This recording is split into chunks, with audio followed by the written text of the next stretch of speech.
রব্বুল আলামিন প্রথমে বলতেছেন ওয়াইজ কলা, স্মরণ করুন যখন আপনার রব বলেছিলেন রব্বুকা লিল মালাইকাতি ইন্নী জাইলুন ফিল আরদি খলিফা। তিনি ফেরেশতাদেরকে বললেন আমি দুনিয়াতে আমার প্রতিনিধি সৃষ্টি পাঠাতে চাই।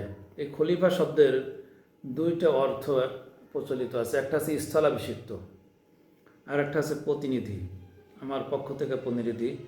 এবং এই ক্ষেত্রে কেউ কেউ এরকম কথাও বলে ফেলেছেন, সেটা হচ্ছে যে আগে যেহেতু পৃথিবীতে জিনেরা ছিল তাই এই খলিফা বেতন হচ্ছে জিনেদের স্থলাভিষিক্ত, জিনেদের স্থলাভিষিক্ত এই অর্থে আল্লাহ তালা এটা বলেছেন।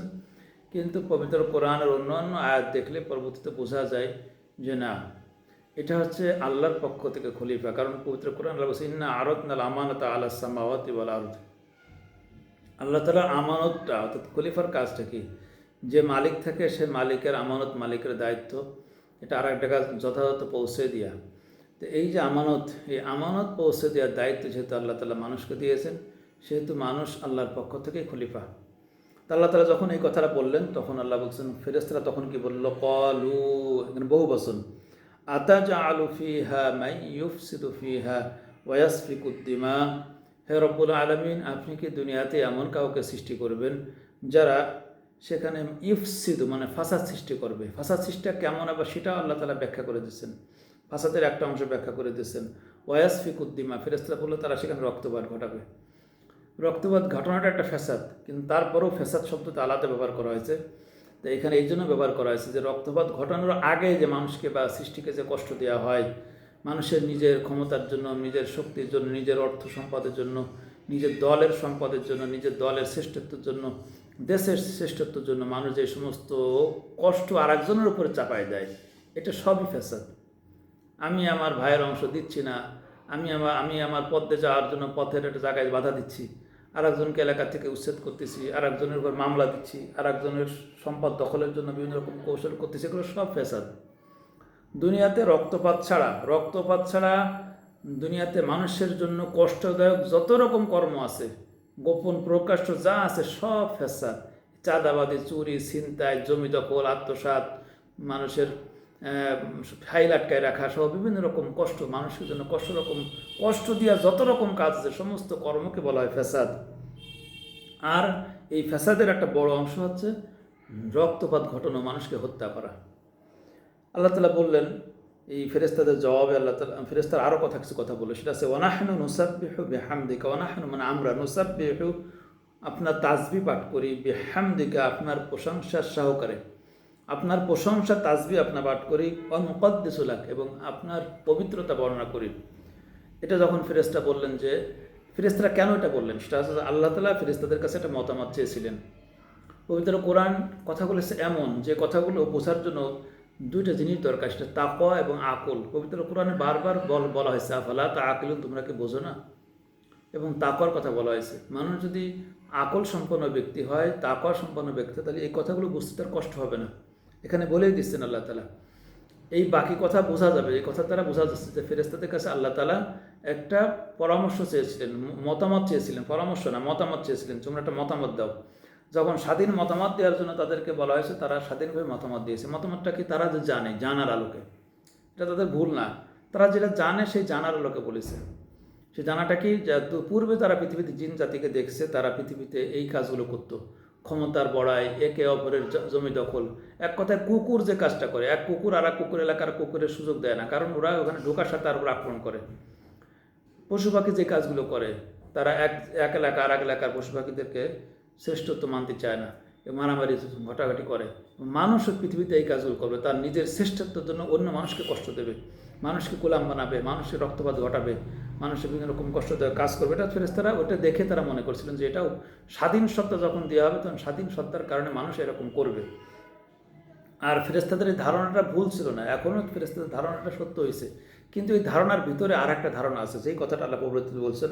আল্লাহ বললেন ক্বালা ইন্নী আ'লামু মা লা তা'লামুন, আল্লাহ বললেন নিশ্চয় আমি যা জানি তোমরা সেটা জানো না। আমি যে বিষয় জানি সেই বিষয়টা তোমরা জানো না। সেই বিষয়টা কি আল্লাহ পরবর্তী আয়াতে বলছেন, আমি যেটা জানি সেটা হচ্ছে সামনের খবর, গায়েবের খবর, আর তোমরা জানো বর্তমানের খবর। বর্তমান যেটা দেখছো এটাই সব না, সামনে গায়েবে আরও অনেক কিছু আছে এবং সেই খবরটা আল্লাহ তাআলা জানেন। যার কারণে ফেরেশতারা যে আশঙ্কা করেছিল সেই আশঙ্কা যেমন সত্য হয়েছে পৃথিবীতে, কিন্তু সেই আশঙ্কায় পৃথিবীতে যেমন জিনেরদের ধ্বংস হয়ে গেছে তা হয়নি, বরং ফেরেশতাদের আশঙ্কা সত্য হওয়ার সাথে সাথে আল্লাহ যেটা বলতে চাননি ফেরেশতাদেরকে, যে আমি যেটা জানি তোমরা সেটা জানো না, সেই না জানা কথাটা সত্য হয়েছে। এটা কি, এই মানুষের ভিতরে আল্লাহ তালা এমন এমন মানুষ পেয়েছেন, আল্লাহ তালা তাদেরকে বন্ধু হিসেবে গ্রহণ করেছেন। অত্তাখাযাল্লাহু ইব্রাহিমা খলিলা, রব্বুল আলামিন বলেন আমি ইব্রাহিমকে আমার বন্ধু বানাইছি। আল্লাহ তালা পৃথিবীর মানুষ সৃষ্টি করেছেন, কিন্তু এই সৃষ্টির ভিতর দিয়ে এটা ঘটবে, এটা ফেরেশতারা বলে দিয়েছে। ফেরেশতাদের কথাটা তাদের জ্ঞানের আলোকে তারা বলেছে, এটা তারা ঘটতেও সেটা, কিন্তু ফেরেশতাদের যেটা জানা নেই সেটা হচ্ছে কি, আল্লাহ তালা এই সৃষ্টির ভিতর থেকে আল্লাহ তালা তার নিজের বন্ধু বাছাই করবেন, এবং সেই বন্ধু তিনি পেয়ে গেছেন। এবং পৃথিবীর মানুষের ভিতরে অসংখ্য মানুষ আছে তারা আল্লাহর জন্য জীবন দেওয়ার জন্য প্রস্তুত, যারা আল্লাহর জন্য নিজের সর্বস্ব সম্পদ সব দিয়ে দিতে রাজি আছে। এই যে মানুষগুলো, এই মানুষগুলোকে পাওয়ার জন্য আল্লাহ তালা মানুষকে সৃষ্টি করেছেন। রব্বুল আলামিন বলতেছেন, ও আল্লামা আদম আল আসমা কুল্লাহা, আমি আদমকে সমস্ত জিনিসের নাম শিখিয়ে দিলাম। সুম্মা আরাদাহুম আলাল মালাইকাতি, অথবা সেই সমস্ত জিনিসের মডেলটা, সেই সমস্ত জিনিসগুলো আল্লাহ তাআলা ফেরেশতাদের সামনে পেশ করার পরে বললেন, ফাকালা আনবিউনি, হে ফেরেশতারা তোমরা আমাকে এই সমস্ত বিষয়ের নাম বলো। আনবিউনি বিআসমাই হাউলাই ইন কুনতুম সাদিকিন, যদি তোমাদের কথা সত্য হয় তাহলে তোমরা এই বিষয়গুলোর নাম বলো, এই জিনিসগুলোর নাম বলো। তখন ফেরেশতারা কি বলল, ক্বালু সুবহানাকা, ফেরেশতারা বললেন হে আল্লাহ আপনি মহাপবিত্র, লা ইলমা লানা ইল্লা মা আল্লামতানা, আমাদের জ্ঞান নেই, আপনি যা দিয়েছেন তার বাইরে আমাদের নিজস্ব কোনো জ্ঞান নেই। ইন্নাকা আনতাল আলিমুল হাকিম, নিশ্চয় আপনি মহাজ্ঞানী মহাবিজ্ঞ। তো এখানে এই যে কথাটা, সেটা হচ্ছে কি আল্লাহ তাআলা কিছু নাম শিখালেন, তাহলে নাম শিখার মাধ্যমে শ্রেষ্ঠত্ব হয়ে গেল, এইটাই বোঝার বিষয়। সেটা হচ্ছে আল্লাহ তাআলা আদম আলাইহিস সালামকে তার জন্মের সময় আল্লাহ তাআলা তার ব্রেনে এমন কিছু তথ্য আল্লাহ তাআলা দিয়ে দিয়েছিলেন, দিয়ে দেওয়ার কারণে আদম আলাইহিস সালাম আল্লাহ তাআলার যে গায়েবটা আল্লাহ তাআলা জানতেন, যে সামনের পৃথিবীতে কি ঘটবে, যেটা ফেরেশতারা জানতো না, তারা জানতো বর্তমান, কিন্তু আদম আলাইহিস সালাম সামনের পৃথিবীতে যা ঘটবে, অর্থাৎ কিয়ামত পর্যন্ত যা কিছু ঘটবে, যে সমস্ত বিষয়ের আবিষ্কার হবে, সমস্ত বিষয়গুলো আল্লাহ তাআলা আদম আলাইহিস সালামকে শিক্ষা দিয়ে দেন। তিনি আজকে যে আমরা গাড়ি, প্লেন, মিসাইল সহ অনেক কিছু আমরা আবিষ্কার করেছি, সব কিছু তো আল্লাহ তাআলা, এখন মানুষের কোনো মানুষ আল্লাহ দিয়াটা জিনিসটা মানুষ গোছায় নিয়েছে, তো এটা আল্লাহর মানুষকে আল্লাহ তাআলা সে বেরেন দিয়েছেন, মানুষকে এই কথাগুলো করার, কাজগুলো করার জন্য, এই বিভিন্ন বিষয়গুলো আবিষ্কার করার জন্য মানুষকে সে বেরেন এবং যোগ্যতা ক্ষমতা সব আল্লাহ দিয়েছেন। এগুলো যে আল্লাহ দেবেন, আল্লাহ তো সে আগের থেকে জানেন, এই জানার বিষয়টা তো ফেরেশতারা জানে না। এরকমভাবে আল্লাহ তাআলা দুনিয়া শেষ পর্যন্ত সমস্ত বিষয়গুলো আল্লাহ তাআলা, সমস্ত বিষয়ের নাম, সমস্ত জিনিসের নাম আল্লাহ তাআলা আদম আলাইহিস সালামকে শেখাচ্ছিলেন, জন্মের সময় শেখাতেছিলেন, এগুলো তিনি জানতেন। এবং সেই জানার কারণে ফেরেশতারা ওখানে এই অপারক হলো, কারণ ফেরেশতারা তো কিয়ামত পর্যন্ত বিষয়গুলো জানেন না, ফেরেশতারা তৎকালীন সময় যা ছিল তা জানতেন। এখানে তাফসীরে একটা কথা বলা হয়, সেটা হচ্ছে এই আদম আলাইহিস সালাম যেহেতু জানতেন, ওই জ্ঞানটা আদম আলাইহিস সালামের কাছে দেওয়া ছিল একবারে, ওই জ্ঞানটা ট্রান্সফার হতে হতে যার নামে লেখা আছে যে এই জ্ঞানটা সে আবিষ্কার করবে, যার নামে আল্লাহ লিখে রাখছে ওইটা, সেই জ্ঞানটা সেই ভালো করে বুঝতে পারবে, ওইটা আর একজন বুঝতে পারবে না। এইভাবে আল্লাহ তাআলা সাজায় রাখছেন। আদম আলাইহিস সালামের সন্তানদের ভিতরে তার সেই জ্ঞান থেকে, সেই জ্ঞানটা আল্লাহ যাকে দেবেন তিনিও সেই জ্ঞান জানবেন এবং তিনি সে আবিষ্কার করতে পারবেন, অন্যরা কেউ করতে পারবে না। এভাবে আল্লাহ তাআলা সেই জ্ঞানটা সেদিনকার প্রকাশ করেছিলেন। এরপরে আল্লাহ তাআলা বলতেছেন, আদম আলাইহিস সালাম করলেন, ক্বালা ইয়া আদম আনবিহুম বিআসমাইহিম, হে আদম তুমি এই সমস্ত বিষয়ের নামগুলো বলে দাও। ফালাম্মা আনবাআহুম বিআসমাইহিম, এরপরে যখন আদম আলাইহিস সালাম তার সমস্ত জিনিসের নামগুলো তিনি এক এক করে বলতে লাগলেন, ক্বালা আলাম আকুল লাকুম, তখন আল্লাহ বলেন আমি কি তোমাদের বলি নাই, ইন্নী আ'লামু গায়বাস সামাওয়াতি ওয়াল আরদ, আমি হচ্ছে আসমান জমিনের সমস্ত গায়েব জানি। এই কথাটা সিমেন, ফেরেশতারা গায়েব জানতেন না, ফেরেশতারা ভবিষ্যতে কী হবে এটা জানতেন না, ফেরেশতারা বর্তমান পর্যন্ত এবং তার আগের ঘটনা জানতেন, তার আগের ঘটনায় যা ঘটেছে সেটা তিনি জানতেন, কিন্তু ভবিষ্যতে যে কী ঘটবে এটা জানতেন না। আর ভবিষ্যতে যেটা ঘটবে সেটা জানার জন্য সেটা যে গায়েবের যে জ্ঞান, সেই জ্ঞানটা আল্লাহ তাআলা আদম আলাইহিস সালামকে দিয়ে দিয়েছিলেন এবং আদম আলাইহিস সালাম সেগুলো বলে দিয়েছিলেন। আল্লাহ তাআলা বললেন যে ফেরেশতারা কেন বলছিল এ কথা, তারা জানতো না ভবিষ্যতের জ্ঞান।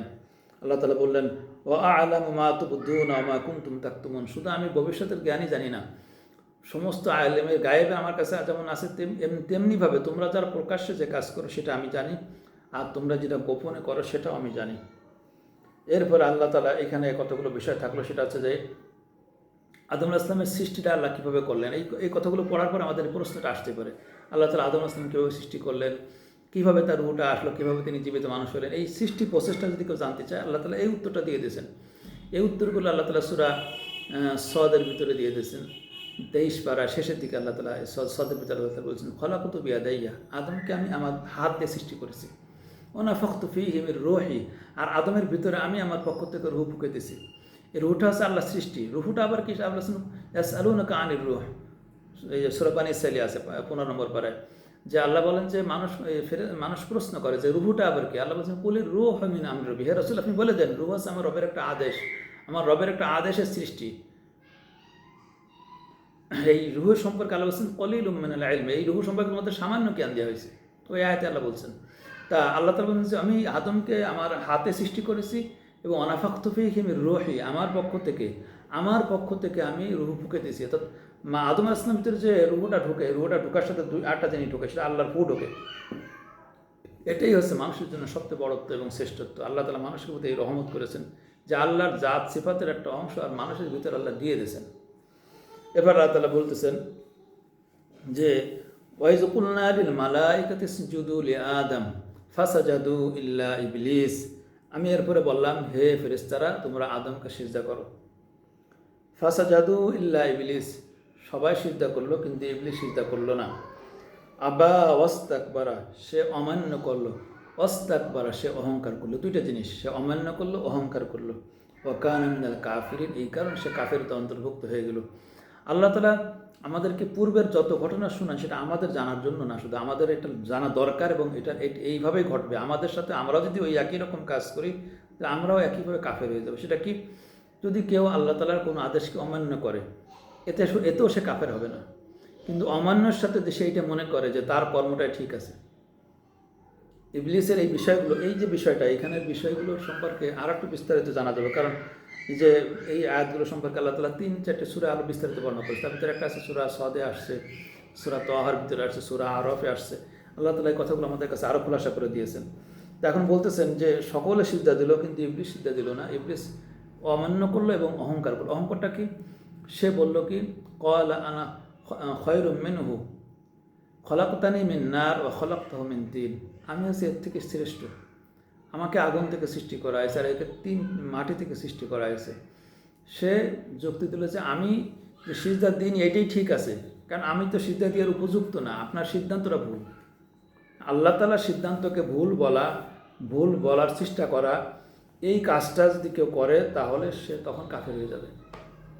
এইখানে কথাটা হচ্ছে এই যে কেউ জেনে বুঝে আল্লাহর সিদ্ধান্তকে ভুল বলে, এটা দরকার না, এটা ঠিক না, এটাকে অগ্রাহ্য করে, এটাকে অপছন্দ করে এবং অমান্য করে, তখনই সে কাফের হয়ে যাবে, একবার কাফের হয়ে যাবে। আর এরকম যদি কেউ কাফের হয়, ইবলিস যেভাবে কাফের হয়েছে এইভাবে যদি কেউ কাফের হয়, তাহলে আর সে পশ্চিমকালেও হিদায়াত পাবে না। সূরা আরাফে কথা বলা হয়েছে যে তার জন্য জান্নাতে যাওয়া অসম্ভব, যেভাবে একটা সুইয়ের ছিদ্র দিয়ে উট প্রবেশ করা যেমন অসম্ভব, সেই একই রকমভাবে এইরকম যারা কাফের হবে তাদের জান্নাতে যাওয়া অসম্ভব, তারা পশ্চিমকালেও আল্লাহ তাআলা হিদায়াত দেবেন না। এখানে সেটা হচ্ছে যে আদম আলাইহিস সালামকে সিজদা দেওয়ার বিষয়ের পরে একটা ঘটনা ঘটলো। এই ঘটনা না জানলে ওই আয়াতের পরের অংশ আপনি বুঝবেন না। এই সিজদা যখন দিল না, তখন আল্লাহ তাআলা কটা কথা বলেন, সূরা আরফ থেকে আমি এখন পড়তেছি। তখন আল্লাহ বলেন ক্বালা মা মানআকা আল্লা তাসজুদা ইযা আমারতুক, আল্লাহ বলেন হে ইবলিস তোমাকে আমার আদেশটা মানতে বাধা দিল কে? ক্বালা আনা খায়রুম মিনহু খলাকতানি মিন নার ওয়া খলাকতাহু মিন তিন, আমি হচ্ছে শ্রেষ্ঠ, আমাকে আগুন থেকে সৃষ্টি করা হয়েছে, তাকে মাটি থেকে সৃষ্টি করা হয়েছে। মাটি তো তাকে পায়ের নিচে, ও তো আমার নিচেই থাকবে, ও তো আমি উপরে উঠতে পারে না। আমি সিজদা দিয়ে মানে তো ও তো আমার উঁচুতে উঠে যাবে, আমি তো উঁচুতে যাই, আমি তো উঁচুতেই আছি, ও তো নিচেতেই আছে। আপনার সিদ্ধান্তটা ভুল। আল্লাহর সিদ্ধান্তকে ভুলটা প্রমাণ যখন আল্লাহর সামনে সে করে ফেললো, তখন আল্লাহ তাআলা বললেন ক্বালা ইহবিত মিনহা ক্বালা ফাহবিত মিনহা ফামা ইয়াকুনু লাকা আন তাতাকাব্বারা ফিহা ফাখরুজ ইন্নাকা মিনাস সাগিরিন, তুমি এখন থেকে ছোট হয়ে গেলে, তুমি অহংকার করলে, অহংকার করার কারণে তুমি এখান থেকে বের হয়ে যাও। আর সাগিরিন মানে একেবারে ছোট হয়ে গেলে, আল্লাহ তাআলা ইবলিসের যে এত লক্ষ লক্ষ বছর ইবাদত, সেই লক্ষ লক্ষ বছর ইবাদত এই একটা অহংকারের কারণে সব ধ্বংস হয়ে গেল। এবং আল্লাহ এখন